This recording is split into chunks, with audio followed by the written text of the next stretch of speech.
Hello and welcome to Talk a Good Game, and what a good game it was. Blackburn Rovers 1, West Ham United 5, and we steamroll into the quarterfinals. The draw is Sunday night. By the time you're watching this, it's probably already done and you'll know who we're playing in the quarterfinals. Last time West Ham United put Blackburn out of the FA Cup, we went on to the final. Gonzo, what did you make of the first half? Oh, don't give me the first half. Give me the second half. No, the first half was a bit boring, really. I didn't think it was particularly interesting. I think we discussed in the halftime live show for anybody that saw it. We discussed how it was quite a strange atmosphere, wasn't it, being away from home with us having the louder fans and so many empty seats in the Blackburn area. And I thought they started the half well, Blackburn, and then we started to get into it a little bit more. Obviously, they scored the first goal, which was quite strange, and then we got back into it. But yeah, I mean, for me, it was obviously all about the second half. Jason, were you worried at halftime? We were winning 2-1. Were you thinking that we were below our par in the first 45 minutes? Or were you confident we were going to go on and see it out? Well, it's just we're always so slow out the traps. I think we just need some sort of like smelling salts or something just before the game, or just Slaven just to tell them that you're already 1-0 down, because we just woke up after that shock. It was a bit of a soft goal, I want to say. We were a bit of suspect defending, but we were very dangerous with our set pieces, and obviously Payet pulls through. Was it typical West Ham, Jason, just to start slow, go a goal down, we get back, then we just need a little bit of Payet magic to take the lead? Is that West Ham this season? Near enough. The last couple of games have sort of highlighted this and then some. I feel as though I don't know, we just need to wake up a bit more. I don't know what's going on.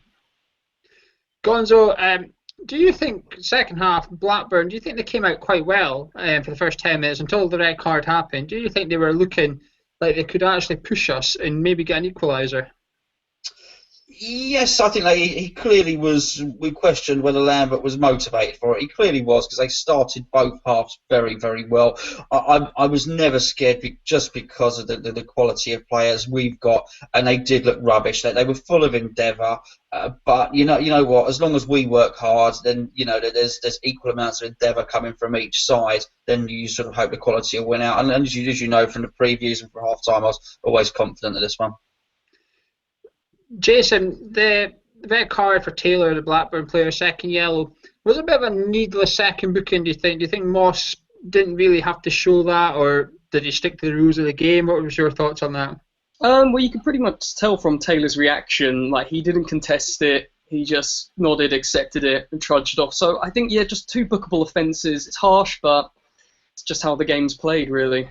Do you think he forgot he was on a booking? Because he looked quite shocked when Moss started walking over to take out his second yellow. Was he either not expecting it, or do you think he maybe forgot he was just not on the yellow card for some reason? Because he looked distraught when he got the red card. I thought it looked like he was in tears. I mean, wouldn't we all be? He just, I don't know, it's tough to tell what's going through his mind there, but you could just see how dejected he was as he was walking down the tunnel. Even like the West Ham players were consoling him as well, which just goes to show that, he was passionate about the game. Gonzo, you've been Mr. Critical despite him playing 2 sub-appearances for us on MNUK. He made it 3-1. What did you make of him so far? Do you think he was quite poor until his goal, or?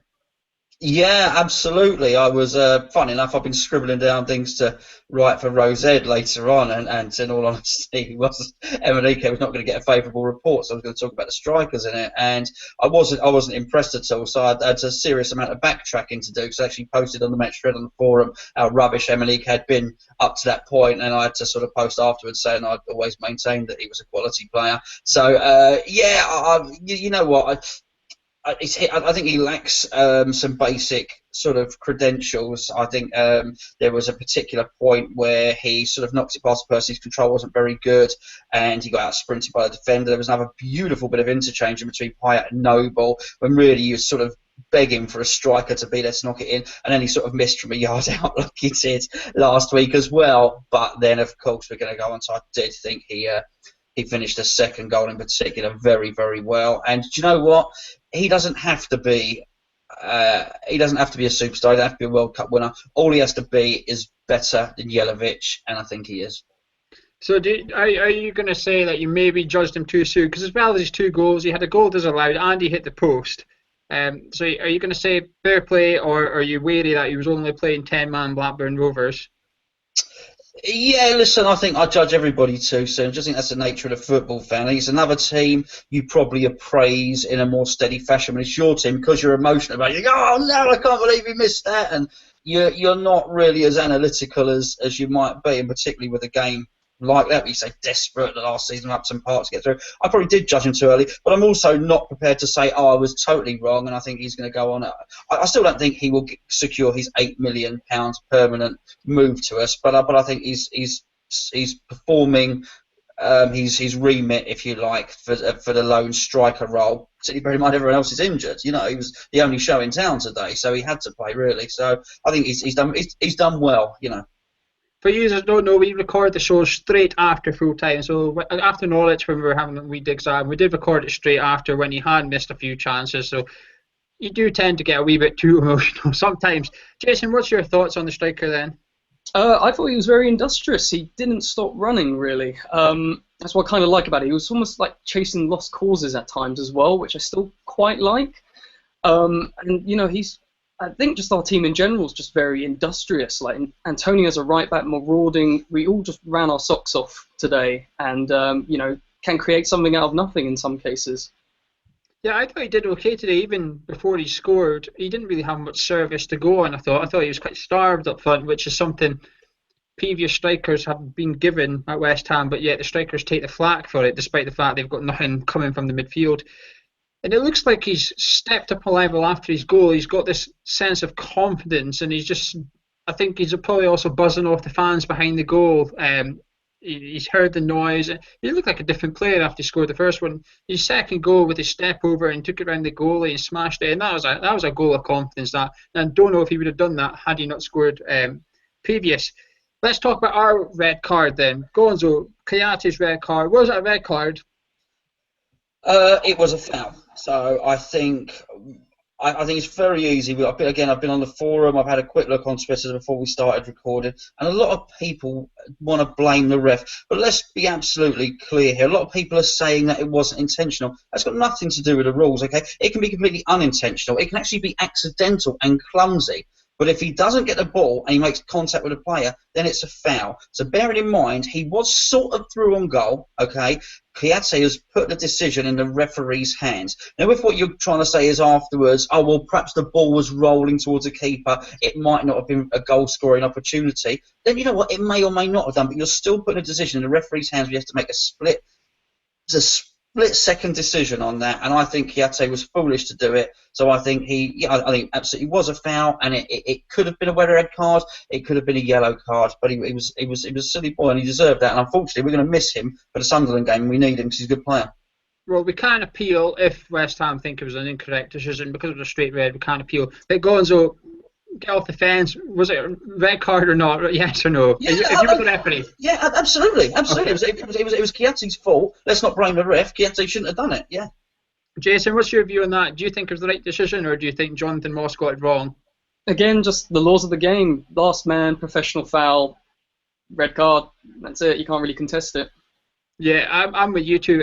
Obviously, there's plenty of people saying it wasn't a red card. I don't think Kayate meant it. There wasn't anything in it. It was just unfortunate that the Blackburn player was quick. The Blackburn player was clever. He seen Kayate come in. He went looking for the foul, but so does Payet. A number of times I've seen Payet or Lanzini. You can see the challenge coming. You wait for it. You do go early. But Payet did that against Wanyama. Payet went down before Wanyama even touched him because he'd seen it coming. You can't have it both ways. I think if you're going to praise Payet for doing it, you've got to take the hit when it comes to us. You'll find out in the Sunderland preview just how much we think we'll miss Kayate if he is suspended and West Ham do not appeal it. So do subscribe to our channel and you will not miss it. Emily came in at 4-1, 5-1. Let's talk about this goal. Gonzo, what a goal. Is that one of the best goals you've seen in the West Ham shirt? I'm absolutely amazed. I mean, we're in the lounge, my wife's here, all my children are here, and the kids have got their West Ham shirts on, and everyone's jumping up. And I mean, it's a stroke of genius. The man's a genius. He's already a West Ham legend. You can just look at the relationship he's got between the fans, and he's bowing towards them, and they're singing, "We've got Payet, Dimitri Payet." It's a special relationship. It's so good that he's signed on the dotted line. And I tell you what, the Chinese had bid 38 million, and I think they got it wrong because he is as good as anyone in the league. Looks to be coming back to absolute prime form now.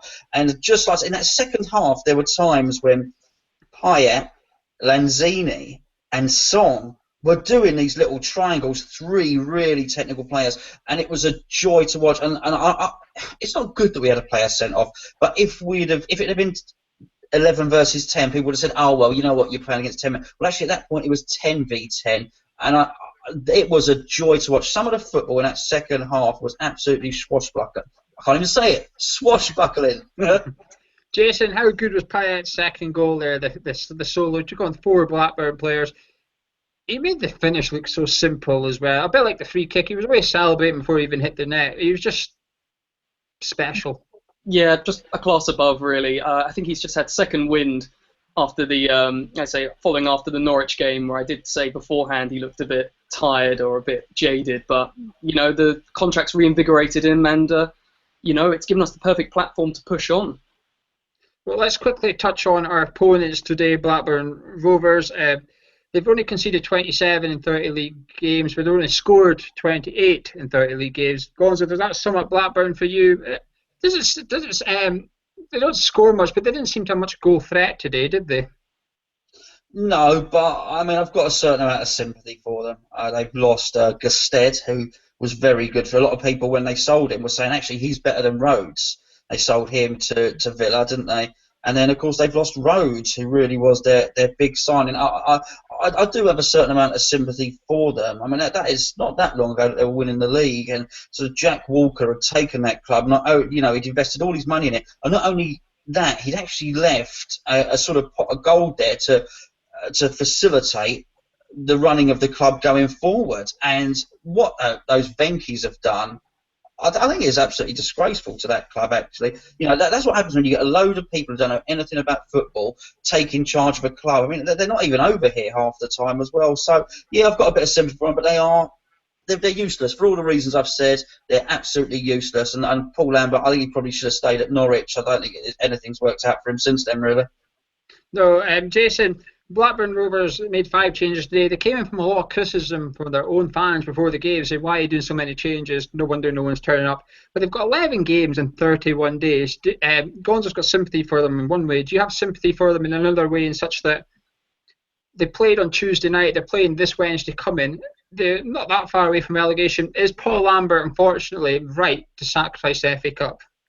Yeah, I guess absolutely in that case. I mean, we saw it yesterday with Hull and Arsenal. I don't think either team wanted to see that replay because they've just got such a grueling run of fixtures to come up, especially with now Blackburn losing their 2 prized assets this season. They've got to be really worrying about their championship status because, the dearth of money between the Premier League and the Championship, but it only grows even more so once you drop into League One. Yeah, well, it's big question time for you in a second, but while you're here, remember and subscribe. We're back the rest of this week. We've got 5 shows coming up this week, so we've got loads of content coming on our Hammers Chat YouTube channel. Do not miss any of it, but we'll be back on Tuesday night with the preview for the Sunderland game. Gonzo, big question. You've got quite a lot to choose from, I think. Man of match. Payet.